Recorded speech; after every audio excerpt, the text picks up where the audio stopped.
இந்த வீடியோவை உங்களுக்கு வழங்குபவர்கள் பேசஸ் pay secure digital payments with multiple features and great success rate.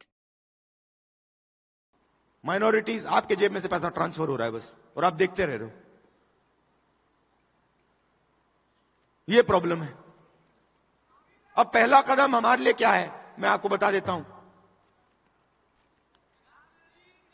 पहला कदम हमें यह पता लगाना है कि सच्ची स्थिति क्या है, सच्ची सिचुएशन क्या है। जाति जनगणना, और हम छोड़ने वाले नहीं है। और ये बिहार वाला जाति जनगणना नहीं, ये फेक जो जाति जनगणना इन्होंने किया है, लोगों को बेवकूफ बनाने वाला, ये नहीं। और जाति जनगणना के बाद आप क्या एक्शन लेंगे, वो सबसे जरूरी है। जाति जनगणना क्या है? जाति जनगणना एक्सरे जैसा है। किसी को चोट लगती है, डॉक्टर के पास जाता है, कहता है डॉक्टर मेरे हाथ में दर्द है। डॉक्टर एक्सरे करता है, कहता है हां हाथ टूटा हुआ है। तो जाति जनगणना एक्सरे एमआरआई जैसी चीज है। उससे दूध का दूध, पानी का पानी हो जाएगा। सबको पता लग जाएगा हमारी आबादी इतनी है, भागीदारी इतनी है। मगर उसके बाद जाति जनगणना के बेसिस पे पॉलिसी बननी चाहिए। तो हमारा विजन क्या है कि हिंदुस्तान का पूरा जो सिस्टम है, जो कोलैप्स कर रहा है, क्यों कोलैप्स कर रहा है? क्योंकि अन्याय है। गरीब लोगों के पास रोजगार नहीं है, किसान को सही आमदनी नहीं मिलती,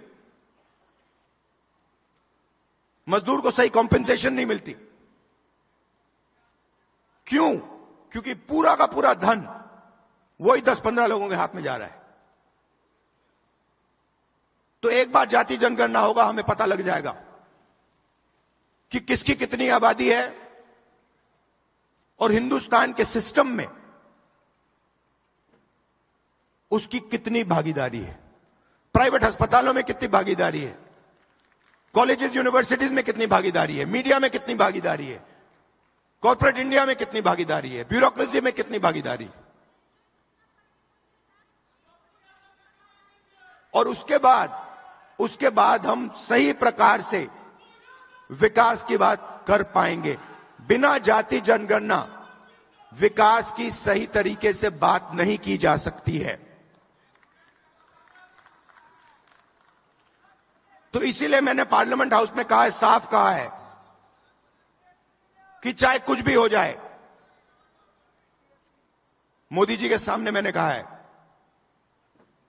चाहे कुछ भी हो जाए, कांग्रेस पार्टी इसी लोकसभा में और राज्यसभा में जाति जनगणना आपके मुंह के सामने पास करेगी।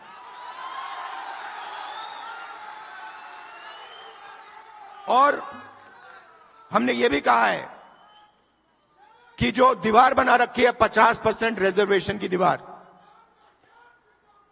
उस दीवार को हम लोकसभा और राज्यसभा में तोड़ के परे कर देंगे। रिजर्वेशन 50% से ज्यादा होना चाहिए, जाति जनगणना होनी चाहिए, और हर जात को, कि पिछड़ा वर्ग, दलित, ये रिप्रेजेंटेशन ले रहे हैं। तो इन्होंने रिप्रेजेंटेशन आपको दे दी, मगर पावर कहीं और ले गए। पावर कहां गई?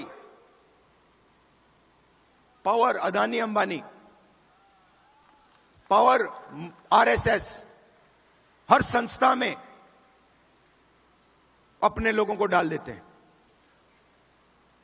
मैंने लिस्ट बनाई आरएसएस के जो अपॉइंटीज हैं, हजारों अपॉइंटीज होते हैं सरकार में, बोर्ड, कॉर्पोरेशन, गवर्नर, हजारों होते हैं। मैंने लिस्ट निकाली, ये आरएसएस सत्ता के सिस्टम में किसको डाल रहा है। उसमें आपको एक पिछड़े वर्ग का नहीं मिलेगा, एक दलित नहीं मिलेगा, एक आदिवासी नहीं मिलेगा।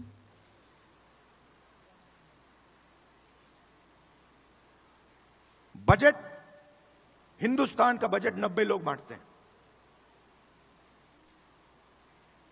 एमपी एमएलए बजट नहीं बांधते। जो धन है वो 90 अफसर बांटते हैं, secretary to government of India. मैंने लिस्ट निकाली, ये है कौन? आपकी आबादी, पिछड़े वर्ग की आबादी 50% है, कम से कम। कोई जानता नहीं है।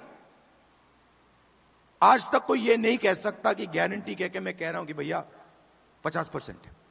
यह कह सकते हैं कि हां 50%, कम से कम 50 है, 50 से 55 भी हो सकती है, 60 भी हो सकती है, पता नहीं, मगर 50 से कम नहीं है। दलितों की 15%, आदिवासियों की 8%।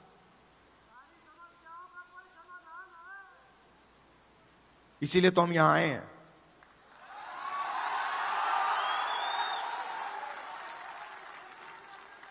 तो तकरीबन 90% दलित, आदिवासी, पिछड़े वर्ग के लोग माइनॉरिटी हैं। और अगर आप उन अफसरों की लिस्ट देखें तो 90 में से 3 ओबीसी वर्ग के हैं। இந்த வீடியோ உங்களுக்கு பிடிச்சிருந்தா லைக் பண்ணுங்க, ஷேர் பண்ணுங்க, கமெண்ட் பண்ணுங்க. மறக்காம OH தமிழ் சேனலுக்கு சப்ஸ்கிரைப் பண்ணுங்க.